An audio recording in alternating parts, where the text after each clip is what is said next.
3 နှစ်အရွယ်ဝတ်အတွက်ပတ်ထမိန်လေးဆွဲပြပေးမယ်ပေါ့နော်3 နှစ်အရွယ်ဝတ်ပတ်ထမိန်ဆွဲမယ်ဆိုလို့ရှိရင်လူကြီးတိုင်းပဲခါတိုင်းလိုမယ်တင်တိုင်းလိုမယ်အရှိလိုမယ်တင်အမြင့်လိုမယ်ပေါ့နော်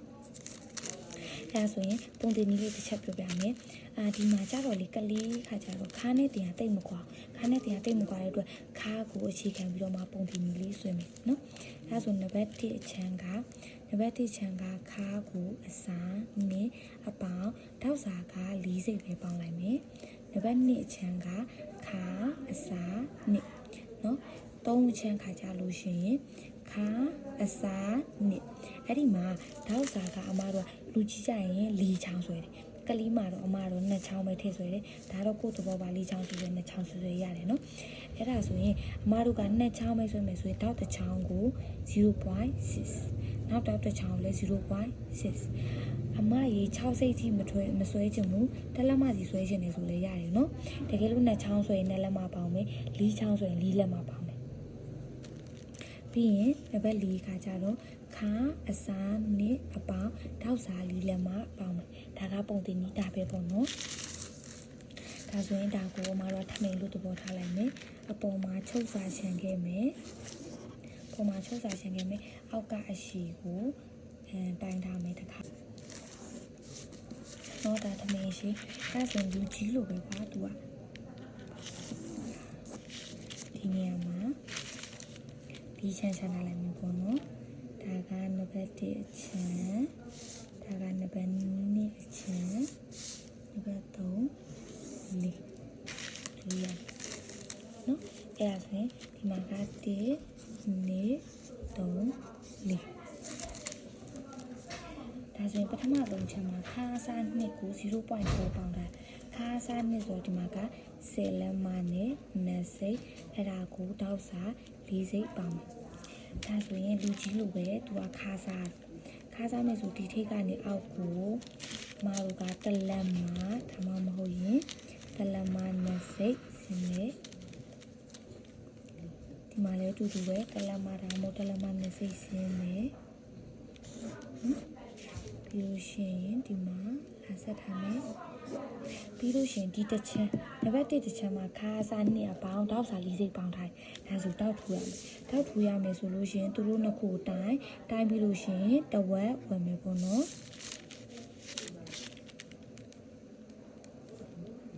တိုင်းပြီးတဝက်ဝင်မယ်ဝက်ပြီးလို့ရှိရင်ထောက်တံဖို့အရှိဆွဲမယ်ထောက်တံဖို့အရှိဆွဲပြီးပြီဆိုလို့ရှိရင်ထောက်အရှိကဘယ်လောက်ပဲဆွဲမှလဲဆိုရင်2လက်မထောက်အရှိက2လက်မပဲဆွဲမယ်နော်4စိတ်ပေါင်းထားတာဖြစ်တဲ့အတွက်ဟိုဘက်ကို2စိတ်ဒီဘက်ကို2စိတ်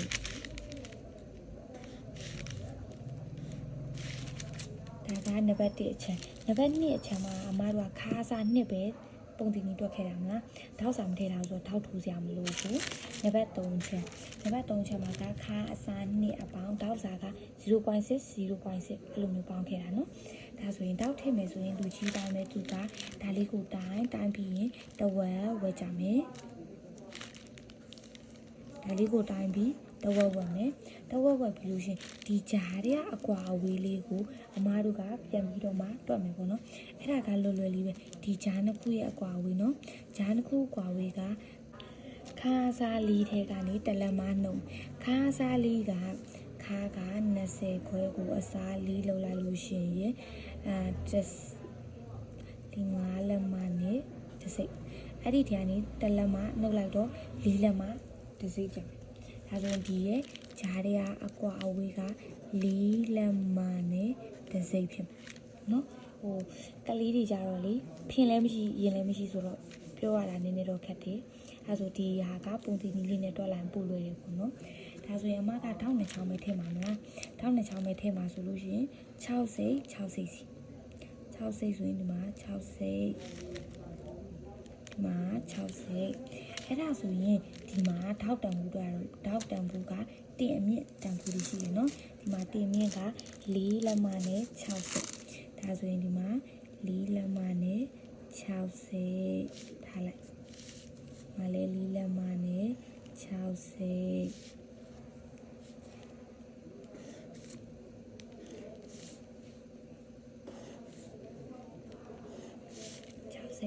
ကယ်လို့ဒီမှာကနောက်ထပ်ထောက်တစ်ချောင်းထပ်ဆွဲချင်တာလူကြီးနီးတိုင်းပဲဆွဲချင်တာဆိုလို့ရှင်ဒီရဲ့ဂျာအကွာဝေးကတက်လက်မှပဲဟာလိုက်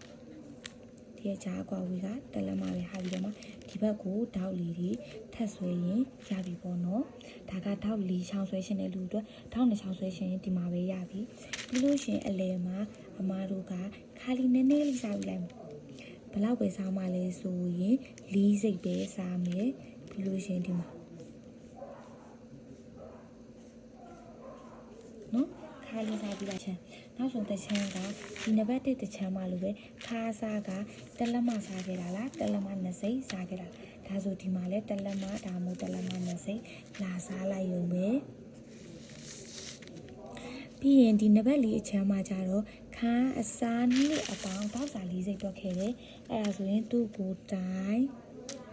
ပြီးတော့မှတဝက်ဝက်ပြီးအရှိကတောက်တံမိုးတိုင်းပဲနှစ်လက်မှထားခဲ့ရင်ဒီမှာကိုလည်းနှစ်လက်မှပဲထားပြီးတော့မှ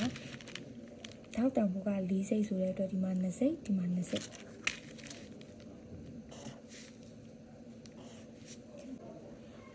ခဲ့တာဆိုရင်ဒီထိရပြီဆိုလို့ရှိရင်အမားတို့ကအောက်အသိန်းကိုတွက်တော့မယ်အောက်အသိန်းမှာခါကြလို့ရှင်ကလေးဆိုတဲ့အတွက်အမားတို့ဘယ်လောက်ပဲထားမလဲဆိုရင်တစ်လက်မှပဲထားမယ်နော်တက်လက်မှထားမယ်ထားပြီးလို့ရှင်ဒီအပေါ်လာဆက်လိုက်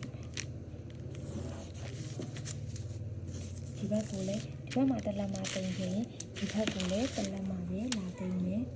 ကလေးဆိုတော့လေသူကလွတ်လပ်လမ်းလျှောက်ရှင်တာပေါ့နော်လွတ်လပ်လမ်းလျှောက်ရှင်တာဆိုအောက်အသိန်းကိုလူကြီးလို့တိမ်ရှူးတွေတွားပြီးတော့မှလှုပ်လိုက်ကလေးလမ်းလျှောက်ခက်တယ်ပေါ့နော်ဒါလောက်လေးဆိုဝေးရလဲအဆင်ပြေတယ်